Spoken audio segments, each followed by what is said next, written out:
आपने करीब करीब 130 सदस्यों को बोलने का मौका दिया है और ऐसे जैसे अभी आपने बताया इसमें से 56 सदस्य महिलाएं हैं। वो एक प्रकार से बहुत बड़ा रिकॉर्ड शायद बनेगा, ऐसा मुझे लगता है। संविधान संशोधन 33 का है, संविधान संशोधन 33 का, लेकिन 75% को मौका दिया है। मान्यवर, इस चर्चा को अगर बारीकी से कोई शब्दों में ही सुनेगा तो महिला आरक्षण के लिए जो संविधान संशोधन है इसका किसी ने विरोध नहीं किया है।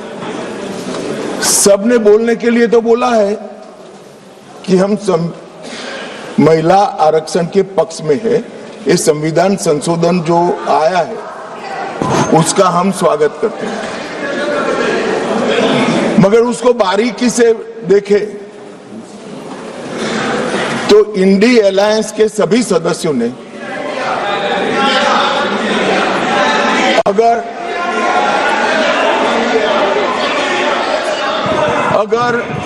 मगर किंतु परंतु इसका उपयोग कर स्पष्ट रूप से महिला आरक्षण का विरोध किया है। और मान्यवर कई जगह पे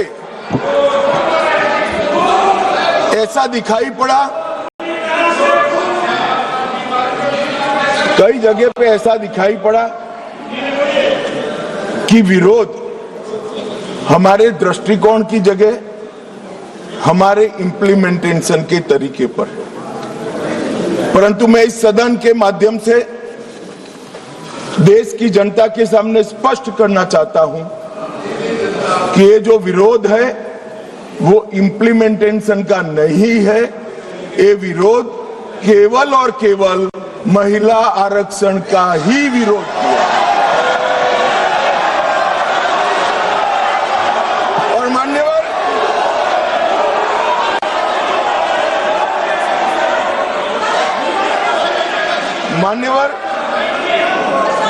मैं ये बात को जब बोलता हूं तब मेरी जिम्मेदारी बनती है कि इस सदन को इस बात से मैं कन्विंस करूं कि तरीकों का विरोध नहीं है, बिल के तत्व का, महिलाओं के आरक्षण का विरोध है। मान्यवर, ये 3 विधेयकों में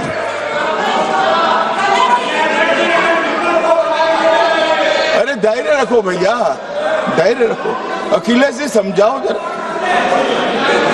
मान्यवर, ये 3 बिलों में इसका उद्देश्य मैं स्पष्ट करना चाहता हूं। पहला उद्देश्य है सरकार का और हमारे नेता नरेंद्र मोदी जी का कि महिला सशक्तिकरण करने वाले इस संविधान सुधार को समयबद्ध तरीके से लागू कर 29 का चुनाव महिला आरक्षण के साथ कराया जाए। इसका दूसरा उद्देश्य है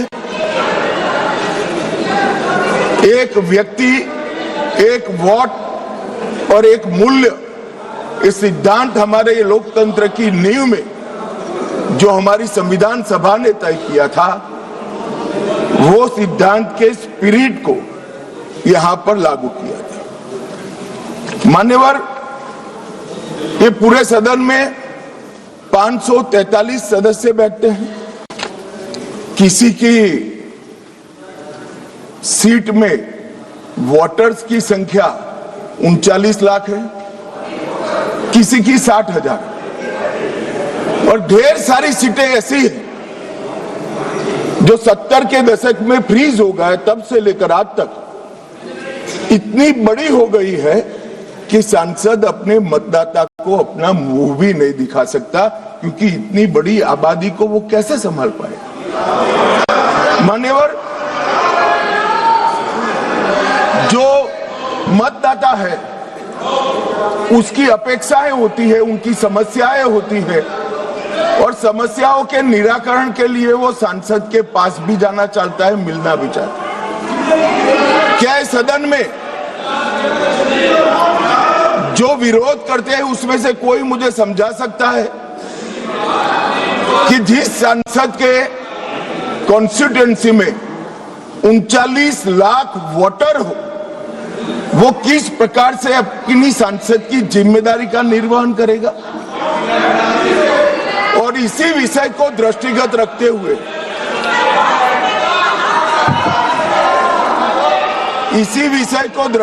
रखते हुए हमारे संविधान में समय समय पर परिसीमन का प्रावधान किया गया है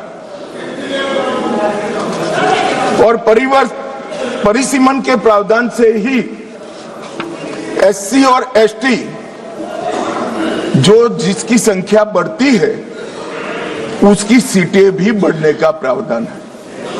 तो एक प्रकार से जो परिसीमन का विरोध कर रहे हैं वो एससी और एसटी सीटों की बढ़ोतरी का विरोध कर रहा है, वो ध्यान में रखें। मान्यवर, संतुलित, समावेशी और व्यवहारिक लोकतांत्रिक ढांचा ये तैयार करना, इसकी जिम्मेदारी संविधान ने सरकार जो अधिकार में होती है उसको दी। तो अभी ये जिम्मेदारी नरेंद्र मोदी जी की सरकार को दी गई है। उनको पसंद नहीं है, मगर ये तो देश की जनता निर्णय करती है।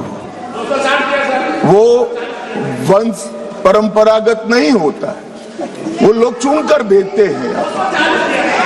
संघीय संतुलन बनाने रखना, लोकसभा में जनसंख्या के अनुरूप प्रतिनिधित्व आना और राज्यों की शक्तियों के बीच में भी संतुलन बनाना, ये परिसीमन के उद्देश्य संविधान सभा की चर्चा और हमारे संविधान में परिसीमन का जो जिक्र है उसमें कहे। इसके साथ साथ नए भूगोल, प्रशासनिक वास्तविकताओं और शहरीकरण और रोड, रास्ते, रेल से बढ़ी हुई कनेक्टिविटी और नए जिले, ये सबका संज्ञान परिसीमन में लेना होता है, क्योंकि ये सारी चीजें सांसद को अपनी ड्यूटी का निर्वहन करने के लिए बहुत जरूरी है। मान्यवर, संविधान के अनुच्छेद 81, 82 और 170 इसके अंदर ये सारे सिद्धांतों को समाहित किया गया है और उसी के निर्वहन के लिए नरेंद्र मोदी जी के नेतृत्व में सरकार ये संवैधानिक सुधार लेकर आई। महिला सशक्तिकरण, समान प्रतिनिधित्व और संतुलित संघीय ढांचे का निर्माण करने की जिम्मेदारी के निर्वहन से ही आए। मान्यवर, कई सारे सदस्यों ने अनेक प्रकार की आशंकाएं व्यक्त की। उन्होंने ये कहा कि अभी क्यों लाए, तो मैं ये बताना चाहता हूं कि जो नारी शक्ति वंदन अधिनियम आया उसमें जिक्र है कि 2026 के बाद होने वाली जनगणना के बाद जो परिसीमन होगा उसमें महिलाओं के लिए आरक्षण सुनिश्चित करेगा। अब ये पूछते हैं तो उस वक्त काफी सदस्यों ने पूछा है कि बिल लाते वक्त आपने जिक्र क्यों किया 26 के बाद की जनगणना? मान्यवर, हमने नहीं किया है। 71 में इनकी सरकार थी, इंदिरा जी की सरकार थी, तब इसको फ्रीज कर गई थी और वो फ्रीज के कारण हमें इसका जिक्र करना पड़ा। वो फ्रीज की हुई सीटों की संख्या उठाते हैं तभी ये नारी शक्ति वंदन अधिनियम का इम्प्लीमेंटेशन होता है, इसलिए हम लेकर आए। और 71 से अब तक सीटों की संख्या फ्रीज रही और चलते चलते चलते मैं कुछ सीटों का नाम बोलना चाहता हूं। माननीय मलकाजगिरी, तेलंगाना 48 लाख संख्या मतदाताओं की, बेंगलुरु उत्तर 29 लाख संख्या, बेंगलुरु दक्षिण 29 लाख संख्या, गाजियाबाद जहां से कभी रक्षा मंत्री जी भी सांसद रहे 28 लाख संख्या, उत्तर पश्चिम दिल्ली 27 लाख संख्या, 127 सीटें ऐसी है मान्यवर जिसमें 20 लाख से ज्यादा वोटर्स है, 20 लाख से ज्यादा। अब मुझे कोई बताए भला, जहां 48 लाख वोटर है वो सांसद कैसे 48 लाख मतदाताओं की अपेक्षाओं के साथ अपने आप को मैच करता है? इसकी पूर्ति अरे अखिलेश भाई, एक लेवल की बात चल रही है यार, कहां केंद्रीय विद्यालय कर रहे हो अभी? इसका समय आएगा।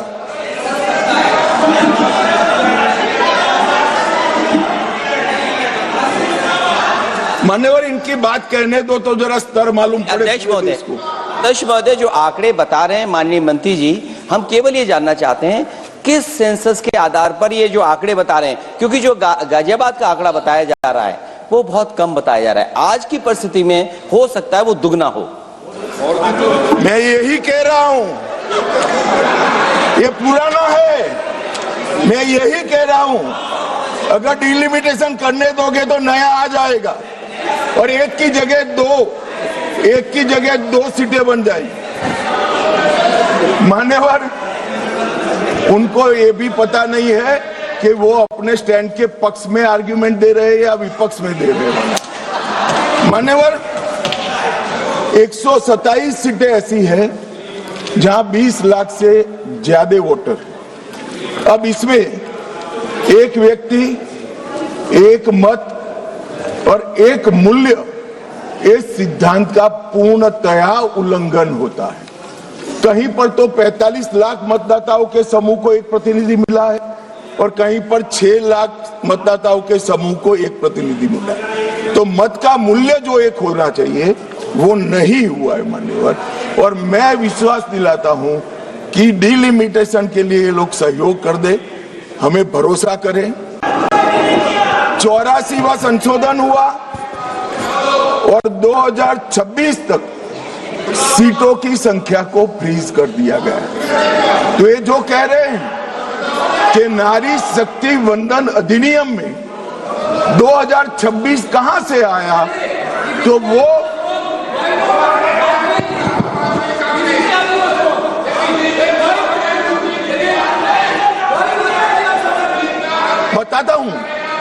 बताता हूं एक सेकंड। मान्यवर, ये कह रहे वाजपेयी जी थे, वाजपेयी जी बड़े विद्वान पुरुष थे, ये इनको जानते थे, तो इन्होंने प्रयास ही नहीं किया, बेचारे ने आगे बढ़ा दिया इंदिरा जी का। मगर हम तो समझते थे कि आप हमें सपोर्ट करोगे, तो हम तो बिल लेकर आ गए, अब आप गिराना चाहते हो भाई। तो वाजपेयी जी ये बात की कल्पना कर सकते थे। कांग्रेस पार्टी को हम लोगों से वाजपेयी जी बहुत अच्छे से जानते थे, क्योंकि 19 महीना जेल में रहे थे मान्यवर, वो बहुत अच्छे से पहचानते थे। और 84वां संशोधन इसने 26 तक फ्रीज कर दिया और 50 वर्षों तक 1976 से लेकर 2026 तक क्या रिकॉर्ड से हटाना है?